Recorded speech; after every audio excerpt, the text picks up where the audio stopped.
Well, hello there ladies and gentlemen, I'm Philanthropone and I am back with another top 3 video here, this time for the month of September 2017. The picks this month were pretty easy to make since there weren't any really amazing games I played outside of these top 3, but I do have one honorable mention and that game is Echo Grotto. So without further ado, here are my top 3 favorite HTC Vive games for September 2017. Number 3, 2MD VR Football. Now this game probably won't be for everyone, especially if you're not a sports fan, but I think it's a blast. I have played one other football game on the Vive, but it was strictly just throwing drills, and I have voiced my desire for one day playing a VR football game that puts you in a scenario where it feels like you're an actual quarterback in a real football game. And while it's not perfect, this game is the closest thing to that, as you play against a team made up of NPC opponents who can even sack you if you're careless with the ball or draw up a bad play. There it is. Ooh, I like that play a lot better. Number 11, we're going to you, man. Be ready, set, hot, hike.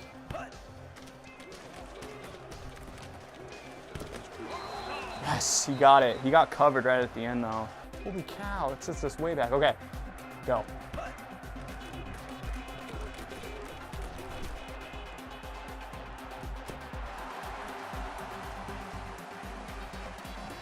Oh, yes! Speaking of drawing up plays, it's easily one of the game's highlight features as you are given a whiteboard to literally draw out which routes you want your teammates to run. You can even draw up a play to do handoffs as if you have a running back. So rather than just being a game about throwing a ball, it also becomes a game about strategy, just like in real football. Now this is really cool. Like I was saying, you can design your own plays. It's super easy. Like here's a receiver, let's put him out there. He'll be my Hail Mary type of guy, my Hail Mary receiver.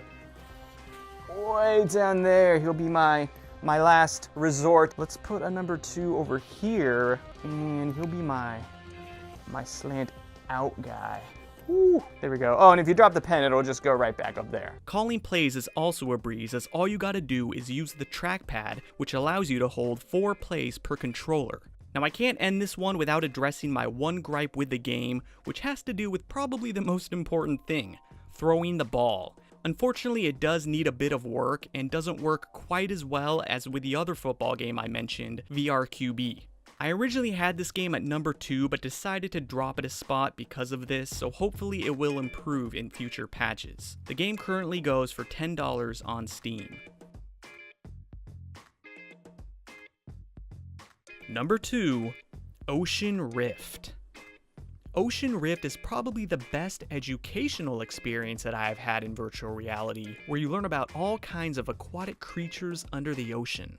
It has some of the best animal 3D models I have seen on the HTC Vive, as they appear to be very crisp and non-pixelated, and there are no jagged edges, and it seemed basically like anti-aliasing was on steroid levels. I was especially impressed with the dolphins and their very fluid animations, as there wasn't any herky-jerky motions when they swam about. Whoa, that's crazy. I didn't know. Are these babies? Because these seem like small dolphins.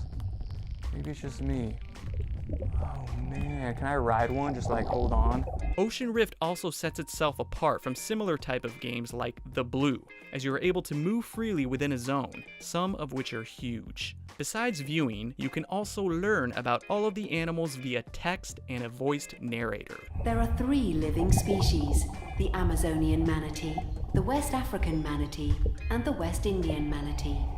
Their closest living land relative is the elephant. Elephant?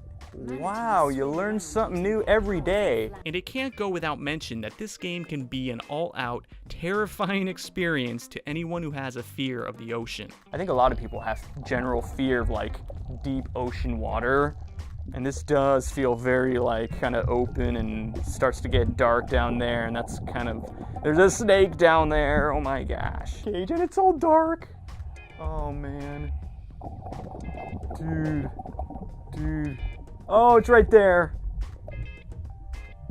This is actually kind of freaky, the fact that it's like foggy. Why is that hole so big right there? Jeez, he can fit his head through this. Unless you enjoy being put in a cage with sharks, exploring the dark, deep ocean depths with a flashlight, or swimming in poor visibility to the point of a potential jump scare, Ocean Rift will have you at the edge of your seat at times. This makes Ocean Rift a one-of-a-kind type of game, being able to combine two very different genres in one game, that being educational and horror. The game currently goes for $9.99 on Steam. And number 1, Zing: The Land Beyond. People who regularly watch my videos probably saw this coming, but Zing: The Land Beyond is going down as one of my favorite adventure puzzle games on the HTC Vive, right up there with The Gallery and Form. This is impressive considering the game isn't even a VR exclusive and can be played on desktop as well. The game's visuals are stunning, and performance can take a hit if you have anything less than a 980 Ti, which is what I own, and I still get some frame rate hitches here and there. The game is a super relaxing experience where there is little to no combat as you just adventure through the game's gorgeous setting, solving puzzles along the way. And some of the puzzles in the game are very cleverly designed, where you have to change the time of day by standing on a symbol on the ground to raise certain platforms or access certain areas. Watching it go from night to day in a matter of seconds is one sight to behold and is a great example of something that only VR can bring us. Here's the moon piece. Well, let me go and drop it in. And then, oh, that's right, now I can change the time of day by stepping on this thing. Like that. And then it becomes nighttime, and see, it's got a moon on it, so it needs to be night to open that door. And despite being all alone, the game has some pretty nice voice acting when you read stone tablets you find throughout the game. Here we go. Atop the cliffs and on the ground, these ruins scattered all around. The remnants of those long past gone.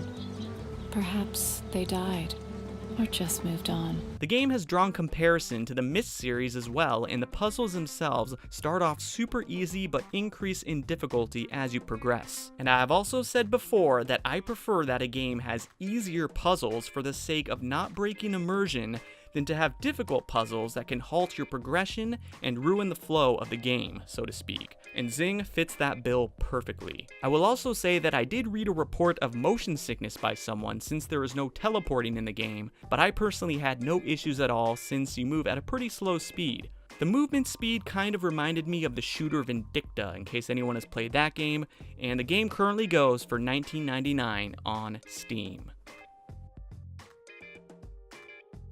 And there you have it, guys. Once again, my top 3 favorite HTC Vive games for September 2017. As usual, guys, I'd appreciate it if you liked the video and let me know what your favorite games were in September. If you think I got the list wrong, I was pretty happy with my choices, but I will also quickly note that it was a tough decision to keep Echo Grotto off of the list, which is why I made it an honorable mention, so be sure to check out that game as well. And no, I am not like sponsored or anything with them, I just thought it was a cool game that is about cave exploration.